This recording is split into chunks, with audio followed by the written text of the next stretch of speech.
dobrodošli u dom najvećeg hrvatskog nogometnog kluba.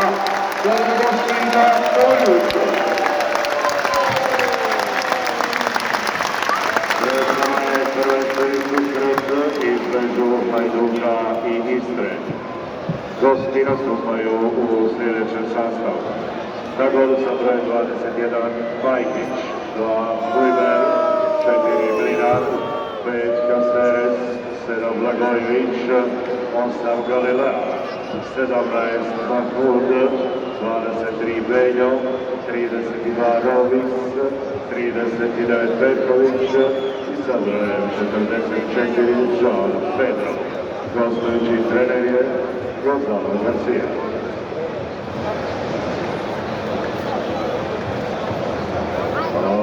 Hajduk nastupa u sljedećem sastavu.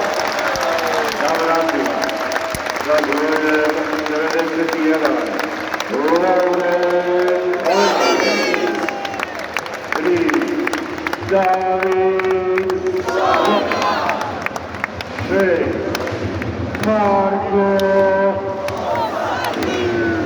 10, Marko,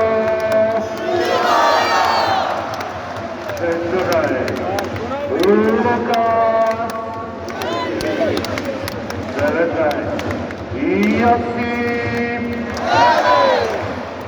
23, Filip, 26, Gerga,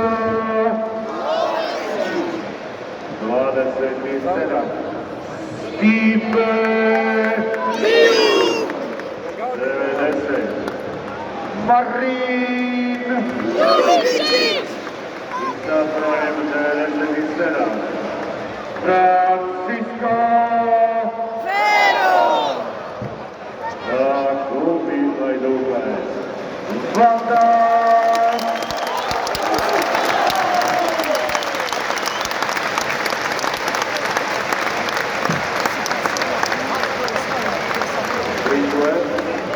Gotovo uskola operera Murat, Stjepan Kilakić, Dragić Vojnović, Kapitanović, Pričulev, Hajduka, 1 Daniel Subašić, 70 Josip Posavec, 4 Josip Vuković, 8 Stefan Dinić, 9 Nikola Kalinić, 17 Dario Beljak, 20 Jani Atanasov, 24 Dino Mikanović i sa brojem 77 Emir Zakiti.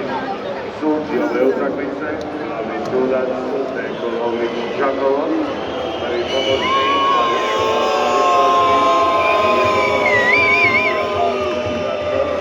četvrti Ivan Vladić Oprijeć, glavni sudac Dimitrij Dolin-Poljac, Goran Basakić Čakovo, delegat Damir Sivković Zagreb, kontrolor suđenja